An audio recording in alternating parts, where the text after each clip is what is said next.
নমস্কাৰ প্ৰিয় দৰ্শকসকল, সকলোকে আমাৰ চেনেলৰ এটা নতুন জ্ঞানবৰ্ধক ভিডিঅ'লৈ স্বাগতম জনাইছো। প্ৰিয় দৰ্শকসকল, ভগৱানে নাৰীক কেনেদৰে সৃষ্টি কৰিছিল, অৰ্থাৎ নাৰী সৃষ্টি কৰোঁতে ভগৱানৰ কিমান সময় প্ৰয়োজন হৈছিল, নাৰীৰ কি কাৰণে সৃষ্টি কৰিছিল, সেই সন্দৰ্ভত আপোনালোকৰ মাজলৈ কিছু নতুন কথা লৈ আহিছো। যদিহে ভিডিঅ'টো চাই ভাল পায়, ভিডিঅ'টোত এটা লাইক কৰি দিব বুলি আশা কৰিলো। প্ৰিয় দৰ্শকসকল, স্ত্ৰীক এই পৃথিৱীৰ এক বুজিব নোৱাৰা ৰহস্য বুলি কোৱা হয়। স্ত্ৰীৰ বিষয়ে ভালকৈ বুজাটো বহুত কঠিন হয়। কোৱা হয় যে ভগৱানে নিজেই সৃষ্টি কৰি স্ত্ৰীৰ ৰহস্য ভালকৈ বুজিব নোৱাৰে। এক মিনিটতে পৃথিৱীৰ সৃষ্টি কৰা ভগৱানে নাৰীক সৃষ্টি কৰোঁতে বহুত সময় প্ৰয়োজন হৈছিল। দেৱদূতে নাৰীক ৰচোতে লগা সময়ক লৈ ভগৱানক প্ৰশ্ন সুধিবলৈ বাধ্য হৈ পৰিছিল। তাৰ পিছত ভগৱানে দেৱদূতৰ প্ৰশ্ন উত্তৰ কিছুমান অদ্ভুতভাৱে দিবলগীয়া হৈছিল। ভগৱানে স্ত্ৰী ৰচনা কৰোঁতে 6 দিন পাৰ কৰি দিছিল, কিন্তু তাৰ পিছতো নাৰী ৰচনা সম্পূৰ্ণ হোৱা নাছিল। যেতিয়া দেৱদূতে ভগৱানক সুধিলে যে স্ত্ৰী ৰচনা কৰোঁতে আপোনাৰ ইমান কিয় সময় লগা হৈছিল, তেতিয়া ভগৱানে ক'লে, তোমালোকে ইয়াৰ গোটেই গুণাগুণ দেখিছা জানো? এয়া মোৰ সেইটো ৰচনা, যিসকলে সকলো সময়তে সাহসেৰে থিয় দি থাকিব পাৰিব আৰু স্থিতিৰ লগতে যিয়েই হওক সকলোকে সুখত ৰাখিব পাৰিব। নিজৰ পৰিয়াল আৰু সকলো ল'ৰা-ছোৱালী সমান মৰম কৰিব পাৰিব। এওঁলোকে বেমাৰ হ'লেও বহুত সময়ৰ বাবে কাম কৰাৰ ক্ষমতা থাকিব। ভগৱানৰ এই কথা শুনি দেৱদূতসকলে আচৰিত হৈ পৰিল আৰু সুধিলে, সঁচাকৈ এওঁলোকে কি নিজৰ 2খন হাতেৰে ইমান কাম কৰিব পাৰিবনে? তেতিয়া ভগৱানে ক'লে, পাৰিব। এইটো মোৰ বহুত অদ্ভুত ৰচনা হয়।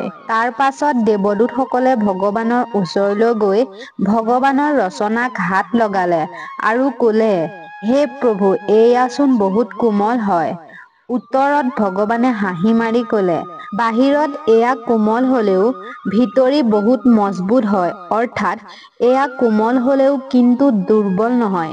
এইবোৰ শুনাৰ পাছত দেৱদূতে এই ৰচনাৰ বিষয়ে জানিবলৈ উৎসুক হৈ পৰিল।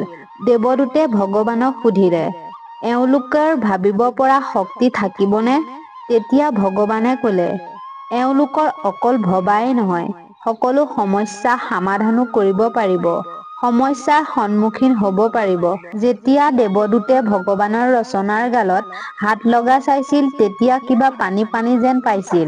ভগৱানক তেওঁ সুধিলে, হে ভগৱান, এওঁ গালত পানীৰ দৰে এইবোৰ কি? তেতিয়া ভগৱানে উত্তৰ দিলে, সেয়া হৈছে চকু পানী। উত্তৰ শুনি দেৱদূতে আচৰিত হৈ পৰিল, ক'লে, চকু পানী কিয়?